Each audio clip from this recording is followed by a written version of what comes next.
Welcome है आप सभी का आपके अपने यूट्यूब चैनल ट्यूशन घर ऑफिशियल में। आज आपकी ये टॉप 10 करंट अफेयर्स की क्लास है, जिसमें हम लोग 11 से लेके 23 जनवरी 2021 के क्वेश्चंस को कलेक्ट किए हैं।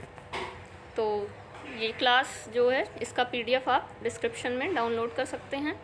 पीडीएफ की लिंक डिस्क्रिप्शन बॉक्स में दी हुई है। आइए चलिए स्टार्ट करते हैं आज की क्लास। पहला क्वेश्चन है आज का आपका, राष्ट्रीय युवा दिवस निम्न में से किस दिन मनाया जाता है? इसका आंसर दीजिएगा आप लोग। 5 सेकंड है आप लोगों के पास।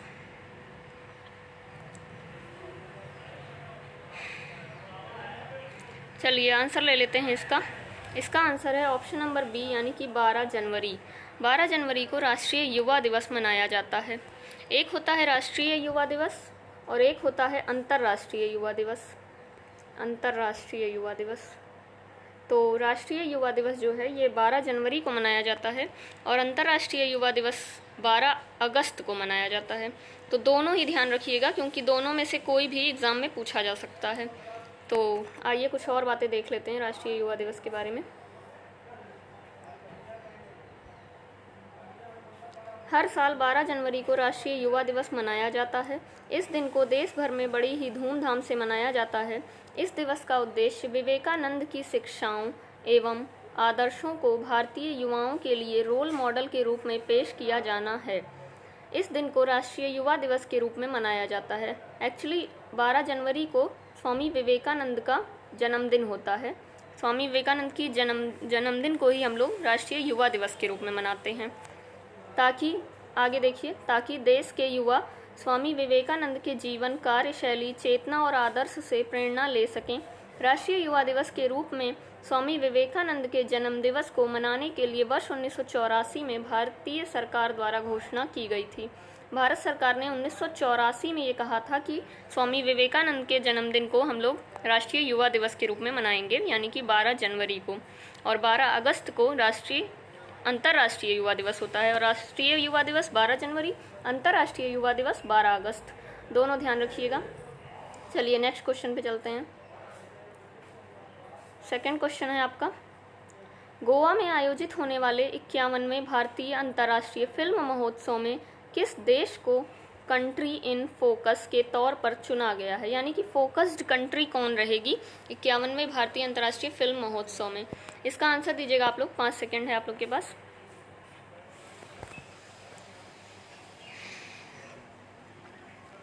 चलिए आंसर ले लेते हैं इसका। इसका आंसर है option number B. Option number B, यानी कि बांग्लादेश। बांग्लादेश को फोकस्ड कंट्री के रूप में चुना गया है 51वें भारतीय अंतर्राष्ट्रीय फिल्म महोत्सव में। ये गोवा में आयोजित होगा। इसको भी ध्यान रखिएगा, क्योंकि क्वेश्चन ये भी पूछ सकता है कि 51वां भारतीय अंतर्राष्ट्रीय फिल्म महोत्सव कहाँ आयोजित होगा, तो ये गोवा में आयोजित होगा। इसको भी ध्यान रखना है आपको, ये क्वेश्चन भी बन सकता है। और फोकस्ड कंट्री कौन है, तो ये है ऑप्शन नंबर बी आपका, बांग्लादेश फोकस्ड कंट्री है इसका। तो ये दोनों ही क्वेश्चन बन सकते हैं, दोनों क्वेश्चन ध्यान रखिएगा आप लोग। आइए देखते हैं कुछ और बातें।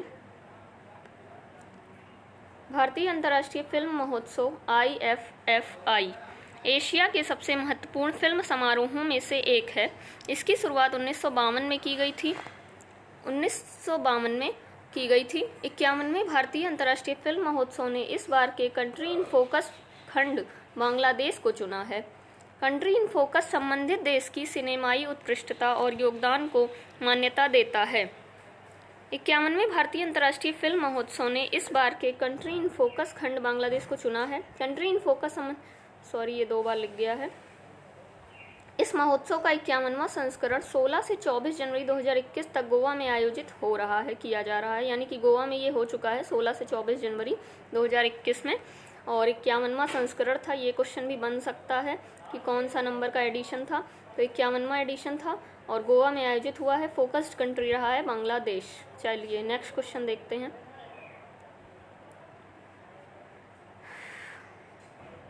भारत की गणतंत्र दिवस परेड 2021 में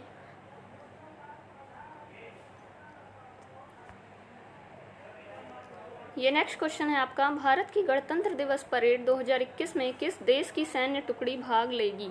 इसका आंसर दीजिएगा आप लोग। 5 सेकंड है आप लोग के पास।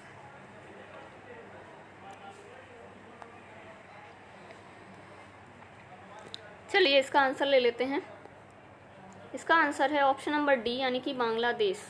तो बांग्लादेश की ही सैन्य टुकड़ी अभी गणतंत्र दिवस परेड 2021 जो हमारे यहाँ का गणतंत्र दिवस हुआ है 2021 में, उसमें बांग्लादेश की सैन्य टुकड़ी ने भाग लिया है। ये क्वेश्चन इंपॉर्टेंट है क्योंकि गणतंत्र दिवस, स्वतंत्रता दिवस, इन सबसे क्वेश्चन बनते हैं। जितने भी राष्ट्रीय त्यौहार हैं हमारे यहाँ के, उन सबसे क्वेश्चन बनते हैं, बहुत ज़्यादा इंपॉर्टेंट होते हैं। तो बांग्लादेश की सैन्य टुकड़ी ने अभी भाग लिया है गणतंत्र दिवस परेड में 2021 में। तो देखते हैं कुछ और बातें। 26 जनवरी 2021 को भारत के गणतंत्र दिवस परेड में 122 सदस्यीय बांग्लादेश सशस्त्र बल भाग लेगा। यह भारत के इतिहास में केवल तीसरी बार है कि किसी भी विदेशी सैन्य दल को राजपथ पर राष्ट्रीय परेड में भाग लेने के लिए आमंत्रित किया गया है। मोस्ट इंपॉर्टेंट क्वेश्चन यहाँ से बन जाता है। ये भी पूछा जा सकता है कि कौन सी बार है ये जब किसी विदेशी सैन्य टुकड़ी ने भाग लिया है। विदेशी सैन्य टुकड़ी ने भाग लिया है, ये तीसरी बार है। तीसरी बार ये ऐसा हुआ है, तो ये क्वेश्चन भी मोस्ट इंपॉर्टेंट है, बन जाता है, यहाँ से क्वेश्चन बन सकता है। तो तीसरी बार किसी विदेशी सैन्य टुकड़ी ने भाग लिया है राष्ट्रीय परेड में, तो ये ध्यान रखिएगा। आगे देखते हैं। यह वर्ष 2021 में बांग्लादेश मुक्ति पथ के 50 वर्ष पूरे होने के लिए भी महत्वपूर्ण है। बांग्लादेश मुक्ति युद्ध के 50 वर्ष भी पूरे हुए हैं 2021 में, तो ये भी इम्पोर्टेंट है। भारत ने 1971 में तत्कालीन पूर्वी पाकिस्तान अर्थात मौजूदा बांग्लादेश के साथ मिलकर पाकिस्तान के प्रति बांग्लादेश के मुक्ति युद्ध में हिस्सा लिया था, जिसमें अंततः भारत और बांग्लादेश की विजय हुई थी। देखिए 1971 में बांग्लादेश बना था, पूर्वी पाकिस्तान जो था वो बांग्लादेश बन गया था। भारत ने इसमें युद्ध में विजय पाई थी, भारत और बांग्लादेश ने। तो इसके 50 साल पूरे हुए हैं 2021 में, तो ये इसलिए भी ये इम्पोर्टेंट है। और तीसरी बार किसी विदेशी सैन्य टुकड़ी ने भाग लिया है, तो ये भी बहुत इंपॉर्टेंट है, तो ध्यान रखिएगा इसको। बाकी बांग्लादेश के बारे में आप लोग देख लीजिए कुछ और बातें। बांग्लादेश की प्राइम मिनिस्टर शेख हसीना हैं और बांग्लादेश के राष्ट्रपति हैं अब्दुल्ला हामिद, और बांग्लादेश की राजधानी ढाका और करेंसी जो है वो टका है। चलिए आगे देखते हैं नेक्स्ट क्वेश्चन। भारत में सेना दिवस कब मनाया जाता है, यानी कि आर्मी डे कब मनाया जाता है? इसका आंसर दीजिएगा आप लोग, 5 सेकंड है आप लोग के पास।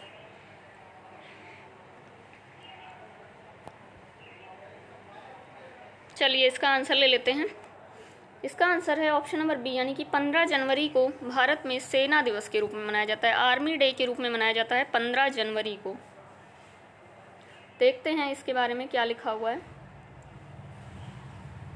भारत में सेना दिवस हर साल 15 जनवरी को मनाया जाता है, क्योंकि इस दिन यानी 15 जनवरी 1949 को जनरल KM करियप्पा ने British general sir Francis butcher से भारतीय सेना का कार्यभार संभाला था।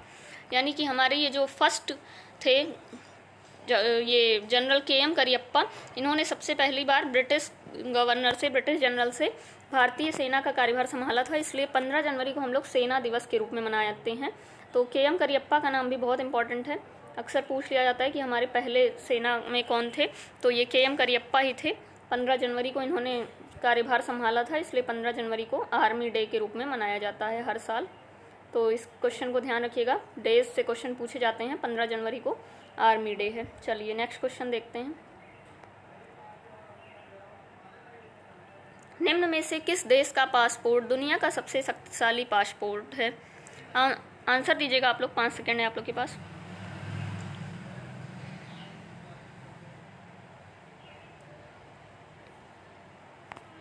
चलिए आंसर देखते हैं इसका। इसका आंसर है ऑप्शन नंबर ए, यानी कि जापान। जापान का पासपोर्ट जो है वो इस समय दुनिया का सबसे शक्तिशाली पासपोर्ट है। यानी कि जापान का पासपोर्ट अगर आपके पास है तो आप बहुत सारे देशों में बिना वीज़ा के जा सकते हैं। देखते हैं इसके बारे में और क्या लिखा हुआ है। हेनले एंड पार्टनर्स, हेनले और पार्टनर्स पासपोर्ट इंडेक्स 2021 ने 5 जनवरी 2021 को दुनिया के सबसे शक्तिशाली पासपोर्ट की सूची जारी की है। 191 वीज़ा स्कोर के साथ जापान इस सूची में सबसे ऊपर है। तो देख लीजिए जापान इसमें सबसे ऊपर है। जापान का पासपोर्ट सबसे ज़्यादा शक्तिशाली है दुनिया में इस समय। तो जापान के बारे में, जापान की कैपिटल टोक्यो है और जापान की करेंसी येन, और जापान के प्राइम मिनिस्टर हैं इस समय योशिहिडे सुगा। ये नए अपॉइंट हुए हैं लास्ट ईयर, जब शिंजो आबे जी रिटायर हुए हैं, मतलब उन्होंने इस्तीफा दे दिया था, तो ये नए बने हैं योशिहिडे सुगा, जापान के नए प्राइम मिनिस्टर। आइए चलिए नेक्स्ट क्वेश्चन देखते हैं। भारतीय शास्त्रीय संगीत के उस्ताद गुलाम मुस्तफ़ा खान का हाल ही में कितने वर्ष की उम्र में निधन हो गया है? आंसर दीजिएगा आप लोग, 5 सेकंड है आप लोग के पास।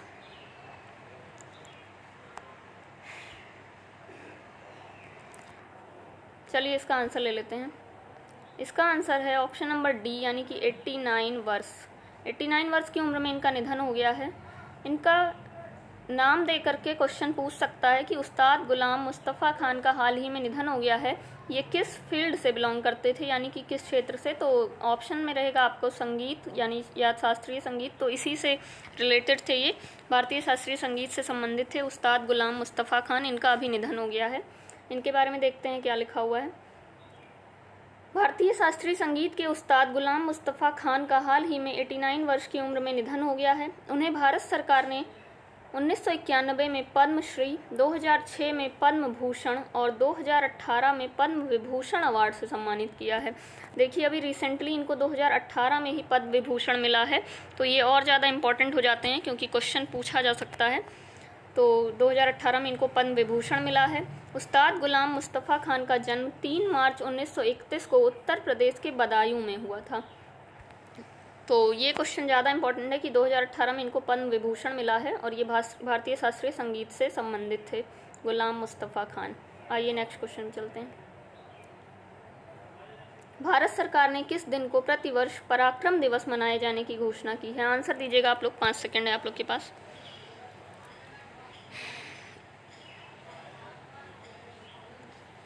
चलिए इसका आंसर ले लेते हैं। इसका आंसर है ऑप्शन नंबर डी, यानी कि 23 जनवरी।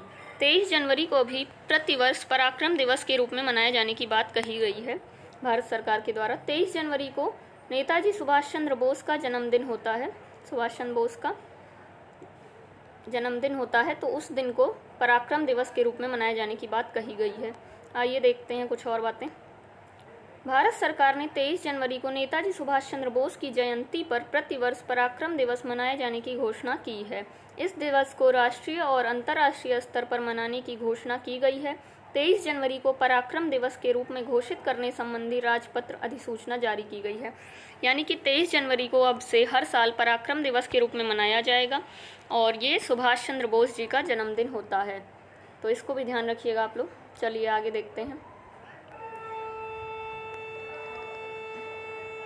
राष्ट्रीय निशानेबाज ट्रायल्स में पुरुषों के कितने मीटर एयर पिस्टल का सौरभ चौधरी ने खिताब जीता है? आंसर दीजिएगा आप लोग, 5 सेकंड है आप लोग के पास।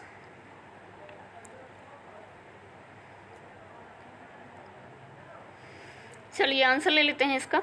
इसका आंसर है ऑप्शन नंबर बी, यानी कि 10 मीटर। 10 मीटर एयर पिस्टल में अभी सौरभ चौधरी ने राष्ट्रीय निशानेबाजी ट्रायल्स का खिताब जीता है। देखते हैं इनके बारे में कुछ और बातें।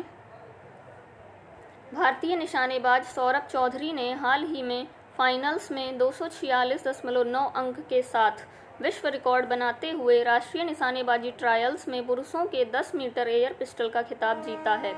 उन्होंने 60 सीट के क्वालिफिकेशन दौर में 590 का स्कोर बनाया था। यानी कि ये 10 मीटर एयर पिस्टल में खेलते हैं। इनका ये क्वेश्चन ज़्यादा इंपॉर्टेंट है कि कितने मीटर में खेलते हैं। 10 मीटर एयर पिस्टल में खेलते हैं और इसी में इन्होंने जीता है। सौरभ चौधरी निशानेबाज हैं ये। इनका नाम ध्यान रखिएगा, अक्सर पूछ लिया जाता है किस खेल से संबंधित हैं, तो सौरभ चौधरी निशानेबाज हैं। आइए नेक्स्ट क्वेश्चन पे चलते हैं। ग्लोबल फायर पावर इंडेक्स 2021 में चौथा स्थान निम्न में से किस देश को प्राप्त हुआ है? तो इसका जवाब दीजिएगा आप लोग, 5 सेकंड है आप लोग के पास।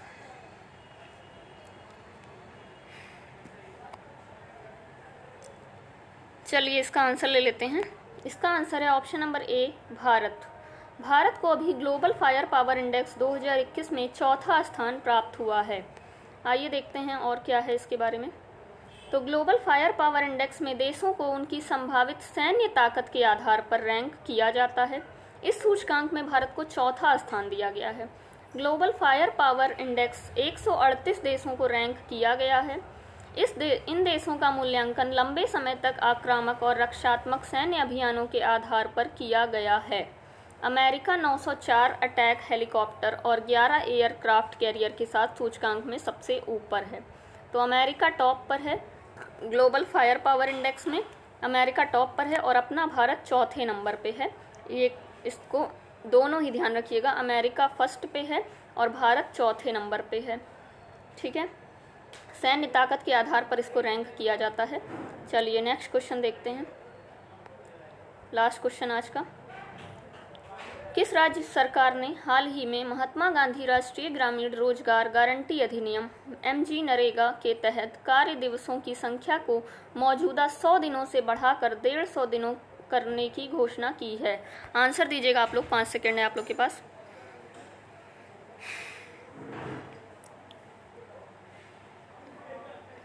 चलिए इसका आंसर ले लेते हैं।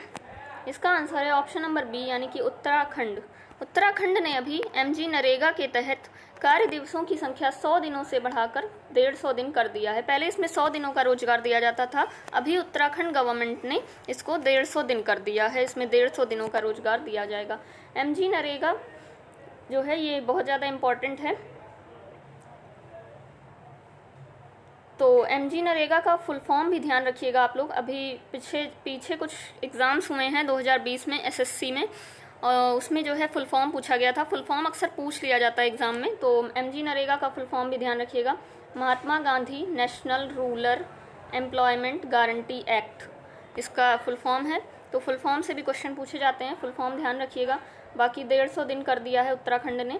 उत्तराखंड के बारे में देखते हैं कि क्या लिखा हुआ है। उत्तराखंड सरकार ने महात्मा गांधी राष्ट्रीय ग्रामीण रोजगार गारंटी अधिनियम MG नरेगा के तहत कार्य दिवसों की संख्या को मौजूदा 100 दिनों से बढ़ाकर 150 दिन करने की घोषणा की है।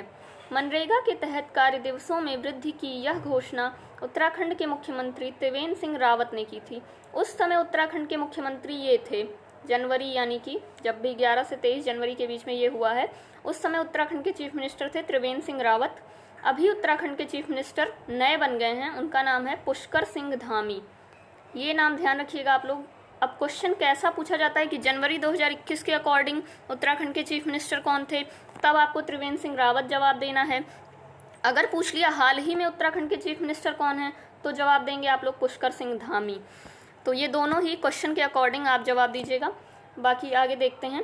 मनरेगा कार्य दिवसों को बढ़ाने में आने वाली लागत का वहाँ उत्तराखंड सरकार द्वारा किया जाएगा।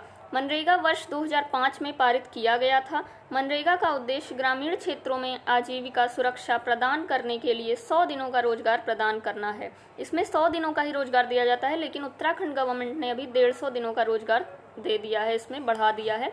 ये चीफ मिनिस्टर त्रिवेंद्र सिंह रावत ने किया था उस टाइम जनवरी में। अभी उत्तराखंड के नए चीफ मिनिस्टर बन गए हैं पुष्कर सिंह धामी, और गवर्नर है उत्तराखंड की बेबी रानी मौर्य, और राजधानी तो देहरादून है। एक नई राजधानी बन गई है उत्तराखंड की, ग्यारसेन, उसका भी नाम ध्यान रखिएगा आप लोग। तो ये थे आज के आपके टॉप 10 करंट अफेयर्स के क्वेश्चन। अब मिलेंगे नेक्स्ट वीडियो में।